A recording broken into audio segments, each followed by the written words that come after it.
자, 시작하겠습니다. 먼저 대표 문제 3개를 풀어볼 건데요. 천천히 하나씩 풀어보도록 할게요. 자, 먼저 1번 문제부터 한번 보도록 하겠습니다. 자, 1번 문제는 다음과 같은 원 하나를 존재하시고요. 원 밖에 있는 점 0,0에서 각각의 2개의 직선, 그 중에 하나는 x축이 된 거고요. 그 다음 또 다른 하나의 직선은 원점을 지나가는 직선이라서 y는 a의 x다. 이렇게 설정이 되어 있어요. 자, 근데 저는 여기서 만족할 만한 a 값을 찾아줘야 될 때 문제 속에서 어떤 이벤트를 줬냐면 현의 길이가 똑같다라고 하는 이벤트를 줬습니다. 자, 현의 길이가 같다라는 건 여기서부터 만들어진 x축으로부터 만들어진 이 현과 그 다음 y는 x 때문에 만들어진 이 현의 길이가 똑같다라는 거거든요. 자, 이 현의 길이가 똑같다라는 사실을 그대로 사용하기에는 제가 봤을 때 문제 자체가 복잡해질 수 있으니까 좀 다르게 한번 생각을 해봅시다. 자, 이렇게 생각할 수 있을까요? 자, 현의 길이가 똑같다라는 것은 중심으로부터 떨어져 있는 거리가 완벽하게 같다라고 생각할 수 있는 거 맞을까요? 틀릴까요? 맞을까요? 오케이. 자, 이렇게 생각하신다면, 즉 상황을 말하죠. 점과 직선까지의 거리가 같다라고 바꿔주신다면 문제 해결하는데 조금 더 많은 도움이 될 것 같습니다. 그럼 여기서 내가 사용하는 점은 당연히 원의 중심이 될 거니까 센터라고 하는 점들은 9,6이 될 거고, 그 다음 제가 오른쪽에서 사용해야 되는 직선이라는 점은 어떤 직선이 되는 겁니까? ax 빼기 y는 0이라는 직선이 되는 거니까 점과 직선 사이의 가지거리가 똑같다인데요. 자, 여기 한번 보세요. 9,6이거든요. 여러분 눈에 들어왔으면 좋겠다라고 생각하는 숫자가 바로 6이에요. 자, 이 녀석은 y좌표잖아요. 자, 그러니까 x축으로부터 이루어진 거리가 6이 됐으니까, 자, 당연히 이 점과 직선까지 얼마로 설정하시면 될까? 6으로 설정하시면 되겠죠. 자, 그럼 이제 여기부터 문제 풀어보도록 들어가도록 하겠습니다. 자, 9,6이라는 점과 ax 빼기 y는 0까지의 거리가 얼마나 되고 6이 되도록 저는 설정할 거거든요. 자, 점과 직선까지의 거리가 6은 자, 먼저 x랑 y의 공식을 각각 제곱해서 루트 속에 집어넣을 거니까 뭐가 되고 꼬고, 그 다음 절대값 취하시면서 x자리 9 넣고 y자리 6 넣을 거니까 9a 마이너스 6은 얼마가 되는 거다? 지금 현재 6이 되는 거다.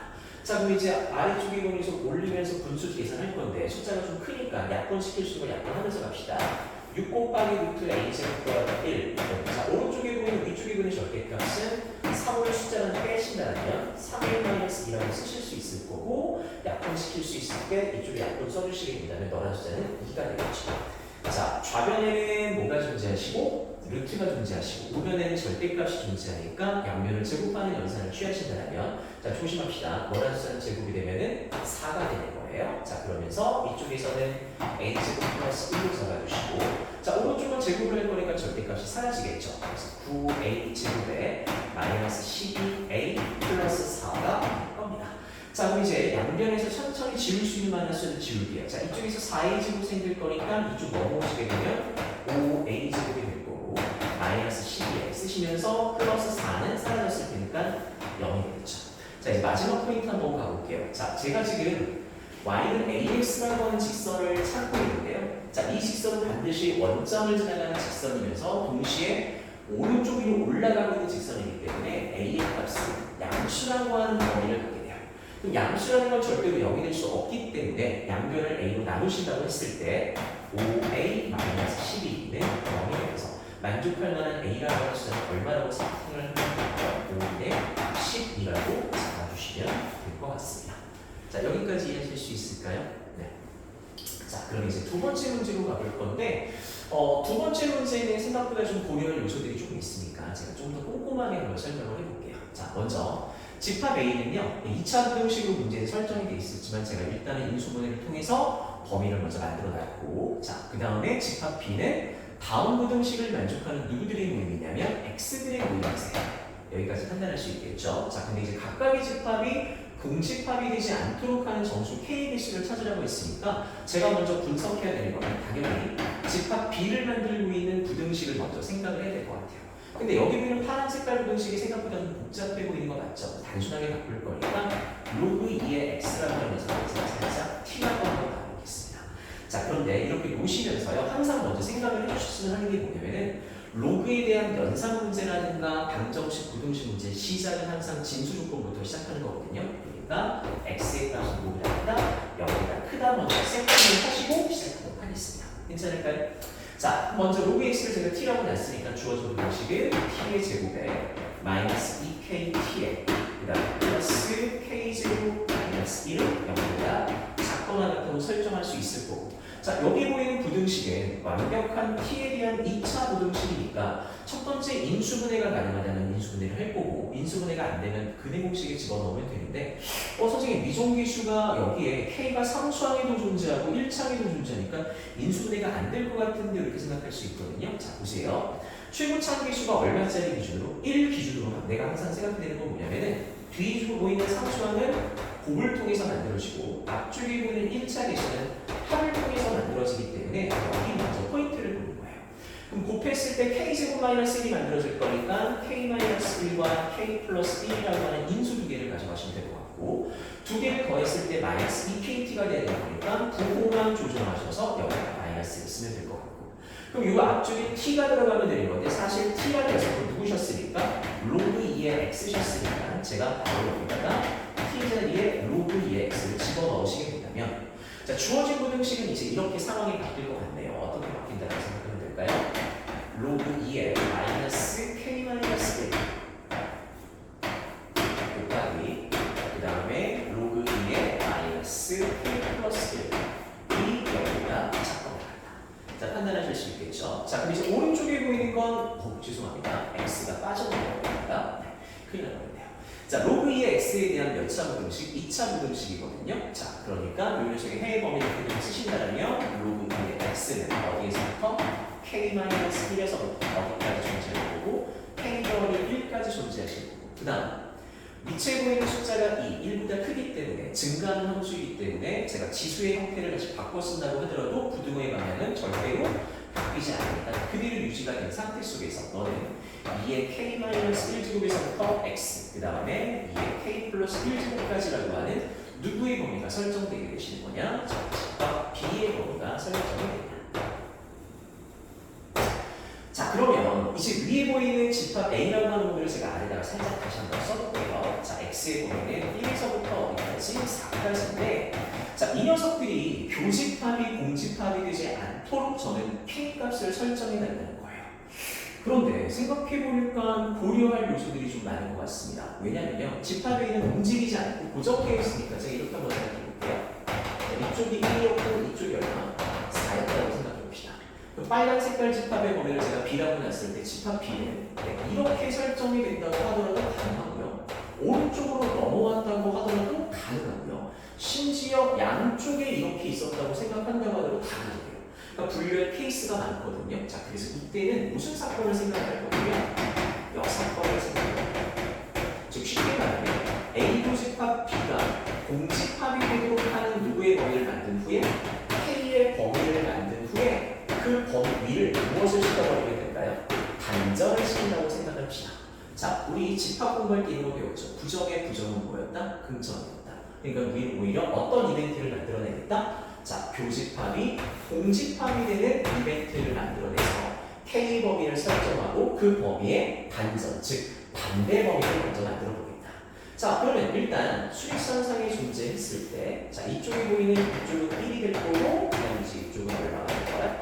4가 될 거잖아요. 그럼 이제 교집합이 공집합이 된다라고 하는 건, 자, 여기 보이는 빨간 색깔 범위가 어떤 형태로 만들어지는 거고, 이렇게 만들어지는 상황, 또는 어떻게 만들어지는 상황, 이렇게 만들어지는 상황이 될 거예요. 그렇다는 것은 이쪽에 보이는 숫자 2의 k 플러스 1제곱이 누구보다 작거나 같은 상황, 1보다 작거나 같은 상황이 연출이 될 거고, 자, 이쪽에서는 이쪽에 만들어진 2의 k-1이라는 숫자가 4보다 크다라고 하는 상황이 만들어지게 돼요. 자, 이쪽은 같으면 안 됩니다. 네, 둘 다 해부관이기 때문에 같게 된다면 교집합의 원소를 하나를 가져가게 되는 거예요.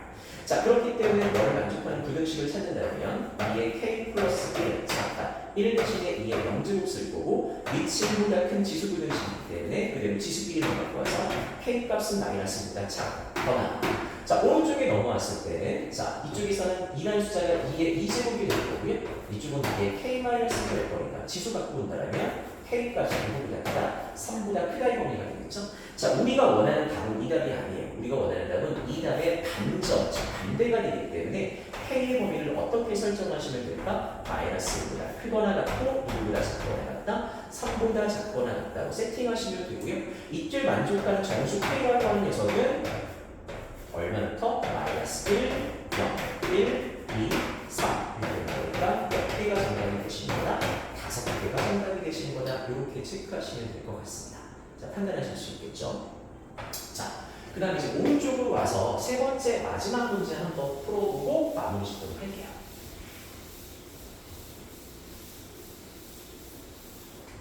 자, 3번 문제는 다음과 같은 문제인데요. 자,